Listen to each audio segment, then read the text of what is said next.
بخاری اور مسلم کی حدیث ہے، نبی پاک صلی اللہ تعالی علیہ وآلہ وسلم نے فرمایا کہ تم جو بھی خرچ کرتے ہو، گھر کے جو اخراجات کرتے ہو، فرمایا کہ جو بھی تم خرچ کرتے ہو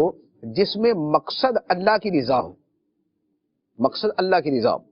تو فرمایا تم جو بھی خرچ کرتے ہو اس پر تمہیں اجر دیا جاتا ہے، حتیٰ کہ جو لقمہ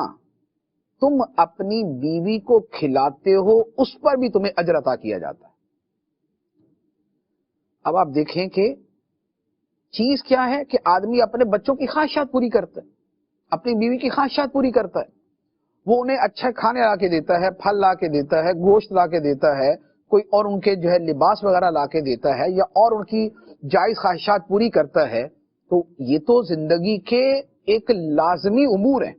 اس کے بغیر تو زندگی نہیں گزرتی۔ لیکن ان پر بھی فرمایا گیا کہ اللہ تعالیٰ اس پر بھی تمہیں اجر عطا فرمائے گا جب کہ مقصود اللہ تعالیٰ کی رضا۔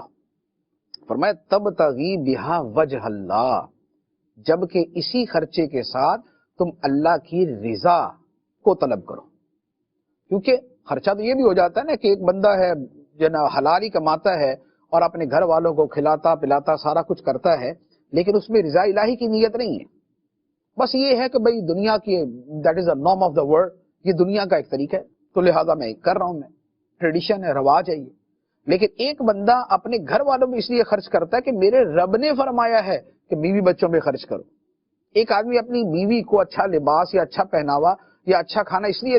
دیتا ہے کہ خدا نے فرمایا ہے کہ بیویوں کے ساتھ حسن سلوک کرو۔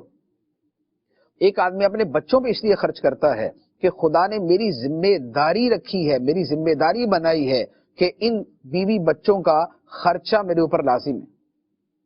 تو لہذا میں اس حکم پہ عمل کرتے ہوئے یہ نفقہ، یہ اخراجات کی ادائیگی کر رہا ہوں، یہ ان کی ضروریات پوری کر رہا ہوں۔